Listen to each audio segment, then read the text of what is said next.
cukup ketat dan menegangkan. Pertandingan antara Vietnam dan Indonesia dalam laga ketiga fase grup ASEAN Cup 2024 berlangsung sengit. Vietnam tampil dominan dengan penguasaan bola yang tinggi, sementara Indonesia lebih banyak bermain bertahan sambil sesekali mencoba melancarkan serangan balik cepat. Sejak menit awal, Vietnam langsung menguasai jalannya pertandingan. Mereka memanfaatkan kreativitas Nguyen Hong Che dan Nguyen Quang Hy di lini tengah untuk menekan pertahanan Indonesia. Pada menit ke-10, tendangan spekulasi dari Nguyen Tin Linh mengarah tepat ke pelukan kiper Cahya Supriyadi. Penyelamatan ini menjadi awal dari malam sibuk Cahya di bawah Mistar. Indonesia menerapkan strategi bertahan total dengan 4 bek yang solid dan 3 gelandang tengah yang fokus memutus alur serangan Vietnam. Kapten Asnawi Mangkuala memimpin rekan-rekannya untuk bermain disiplin dan menjaga jarak antar lini. Meskipun Vietnam mengurung pertahanan Indonesia, peluang-peluang mereka berhasil diredam berkat blok penting dari Muhammad Ferrari. Vietnam hampir memecah kebuntuan ketika tendangan sudut Nguyen Quang Hy mengarah tepat ke kepala Bui Tin Deng. Sundulannya nyaris masuk, namun Cahya Supriyadi melakukan penyelamatan gemilang untuk menepis bola keluar. Ini menjadi momen krusial yang menjaga skor tetap 0-0. Vietnam terus meningkatkan intensitas serangan, sementara Indonesia sulit untuk keluar dari tekanan. Peluang kembali datang untuk Nguyen Tin Linh yang menerima umpan silang dari Don Chen, namun tendangannya melambung di atas Mistar.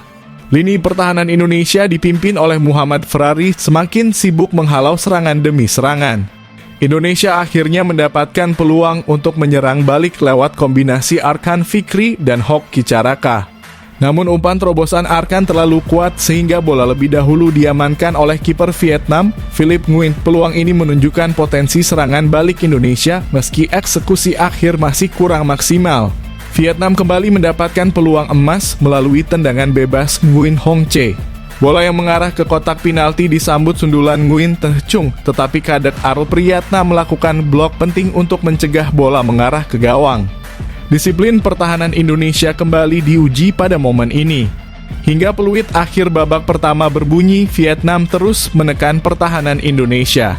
Tembakan dari Van Veng Nguyen di menit terakhir babak pertama kembali berhasil diamankan oleh Cahya Supriyadi. Indonesia meskipun tidak mencatatkan satupun tembakan sepanjang 45 menit pertama, mampu menjaga skor tetap 0-0 berkat pertahanan solid dan performa gemilang sang kiper. Shin Tae-yong harus memaksimalkan kekuatan pemain yang tersedia untuk menghadapi lawan tangguh yang dikenal dengan gaya permainan cepat dan taktis. Berikut adalah analisis strategi yang dapat diterapkan untuk mengamankan hasil positif. 1. Soliditas pertahanan. Dengan susunan pemain yang menempatkan Cahya Supriyadi sebagai kiper utama, serta back-back muda seperti Kadek Arul Priyatna, Muhammad Ferrari, dan Donitri Pamungkas, soliditas lini belakang adalah kunci. Vietnam memiliki lini depan mematikan dengan Nguyen Tin Linh sebagai ujung tombak, didukung kreativitas Nguyen Hong Che dan kecepatan Nguyen Quang Hy. Strategi terapkan formasi pertahanan rendah dalam kurung, low block untuk meminimalisir ruang bagi Vietnam di sepertiga akhir. Asnawi Mangkualam di sisi kanan perlu disiplin dalam bertahan untuk memutus serangan dari sayap, terutama menghadapi Van Veng Nguyen yang kerap menusuk. Muhammad Ferrari harus memimpin komunikasi dan antisipasi pergerakan Nguyen Tin Linh. 2. Transisi cepat ke serangan balik. Vietnam dikenal dengan permainan penguasaan bola yang dominan. Hal ini bisa dimanfaatkan untuk menyerang lewat skema transisi cepat. Pemain kunci Arkan Fikri dan Rivaldo Pakpahan, keduanya bisa menjadi pengatur serangan dari lini tengah dengan umpan-umpan cepat. Hoki Caraka sebagai ujung tombak, Hoki harus memanfaatkan kecepatan untuk menekan lini belakang Vietnam yang terkadang meninggalkan celah ketika menyerang. Strategi maksimalkan umpan langsung ke Hoki Caraka yang didukung pergerakan Raihan Hanan di sisi kiri dan Mikael Tata di sisi kanan. Kombinasi antara Arkan Fikri dan Rivaldo Pakpahan harus menciptakan peluang dari tengah dengan memanfaatkan kelemahan ruang di antara lini tengah dan pertahanan Vietnam. 3. Dominasi lini tengah. Vietnam memiliki lini tengah kreatif dengan Nguyen Hong Che sebagai motor serangan. Untuk mengimbangi mereka, trio Arkan Fikri, Ahmad Maulana, dan Rivaldo Pakpahan harus tampil solid. Strategi terapkan pressing ketat untuk memutus alur bola ke Nguyen Hong Che dan Nguyen Quang Hy. Manfaatkan Arkan Fikri sebagai penghubung antara lini tengah dan lini serang dengan fokus pada umpan-umpan vertikal cepat. 4. Eksekusi bola mati.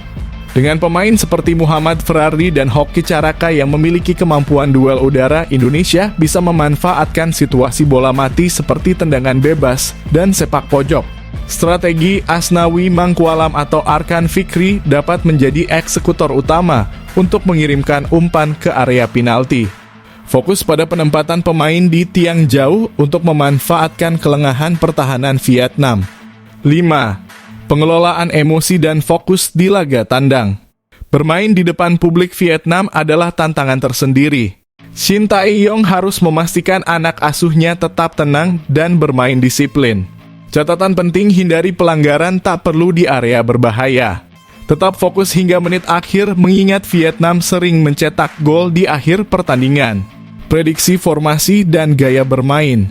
Shin Tae-yong kemungkinan akan memilih formasi 4-3-3 yang fleksibel dengan transisi ke 4-5-1 saat bertahan. Fokus utama adalah pertahanan rapat dan serangan balik cepat, memanfaatkan kecepatan lini depan. Dengan strategi yang tepat dan kerjasama tim yang solid, Timnas Indonesia memiliki peluang untuk mencuri poin dari Vietnam. Hasil imbang saja sudah menjadi modal berharga, tetapi kemenangan akan menjadi langkah besar untuk lolos ke babak selanjutnya. Semoga Garuda Muda mampu tampil maksimal. Melawan tim yang dikenal tangguh di kandang, para pemain Timnas Indonesia perlu tampil disiplin dan menghindari kesalahan-kesalahan yang dapat berakibat fatal. Berikut adalah beberapa hal yang harus dihindari untuk memastikan gawang tetap aman dan peluang meraih poin tetap terbuka. 1. Kehilangan konsentrasi di area pertahanan. Vietnam memiliki kemampuan menyerang yang sangat efektif, terutama melalui pergerakan cepat Nguyen Quang Hy dan Nguyen Tin Linh. Kehilangan konsentrasi bahkan untuk sesaat bisa berujung kebobolan. Hal yang harus dihindari, tidak fokus saat transisi dari menyerang ke bertahan. Salah komunikasi antar pemain belakang, terutama antara kiper Cahya Supriyadi dan bek tengah seperti Muhammad Ferrari. Memberikan ruang kepada pemain Vietnam di sepertiga akhir lapangan. Solusi, bek harus selalu waspada terhadap pergerakan tanpa bola dari penyerang Vietnam. Gunakan garis pertahanan yang kompak dan kurangi jarak antar pemain untuk menutup celah. 2. Pelanggaran tidak perlu di area berbahaya. Vietnam memiliki eksekutor bola mati yang andal seperti Nguyen Hong Che dan Nguyen Quang Hy. Memberikan mereka peluang dari tendangan bebas atau penalti adalah kesalahan yang harus dihindari. Hal yang harus dihindari, tackle ceroboh di dekat kotak penalti. Menarik atau mendorong pemain Vietnam dalam situasi bola mati. Handball yang tidak disengaja akibat posisi tangan yang tidak alami. Solusi, bermain lebih sabar saat bertahan dan mengandalkan posisi tubuh yang tepat untuk merebut bola. Jangan terpancing provokasi pemain lawan yang mencoba mendapatkan pelanggaran. 3. Kesalahan umpan di lini tengah. Lini tengah Vietnam dikenal pintar memanfaatkan kesalahan lawan untuk melancarkan serangan balik cepat.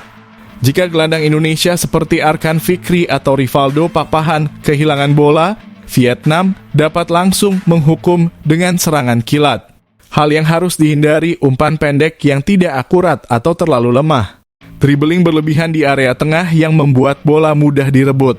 Solusi, bermain sederhana dengan umpan-umpan cepat dan efektif. Prioritaskan penguasaan bola untuk mengurangi peluang serangan balik Vietnam. 4. Terlalu cepat kehilangan energi. Vietnam sering memanfaatkan stamina mereka untuk bermain agresif hingga akhir laga. Jika pemain Indonesia kehabisan energi terlalu cepat, hal ini dapat membuka celah bagi Vietnam untuk mendominasi permainan di babak kedua. Hal yang harus dihindari, bermain terlalu intens tanpa perencanaan di awal pertandingan. Kurang efisien dalam mengatur ritme permainan. Solusi, tetap tenang dalam menguasai bola dan hindari kejar-kejaran yang tidak perlu. Atur ritme permainan agar bisa menjaga stamina hingga menit-menit akhir. 5.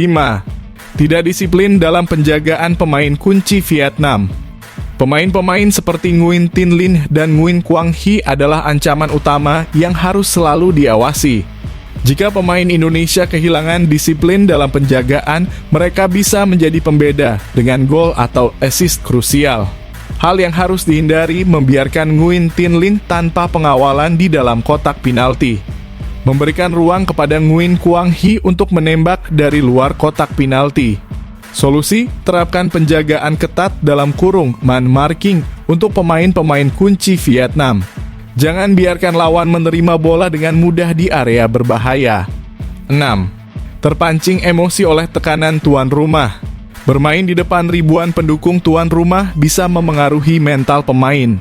Jika pemain Indonesia terpancing emosi, hal ini bisa mengganggu konsentrasi dan membuat mereka rentan melakukan kesalahan.